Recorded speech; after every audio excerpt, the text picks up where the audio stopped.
Is there something in intelligent life that is something like a self-destruct mechanism that once you get to a certain place, you just kind of don't want to live anymore as a species, like as a species consciousness, not as an individual consciousness? I'm going to refer to a book. My mother was she just loved to read, but she got a book at the time that was called The Wolfen.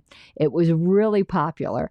And if you're into like horror fiction, read The Wolfen. It is a great book. Of course, it's very dated. I think it came out in the 70s. But in The Wolfen, there was an old police officer. And these Wolfen were these like mutated creatures that could crawl up like skyscraper walls and stuff. And when one of the Wolfen came in and sensed this older police officer, the police officer had in his mind the image of when he was hunting an old bull moose. And when he got ready to shoot the moose, he got the sense that the moose was just ready to go, that there becomes a time in progress when the tiredness sets in, I've wondered ever since I read that book, and I read that book when I was about 11 years old, if there isn't some kind of natural expiration date in intelligent species.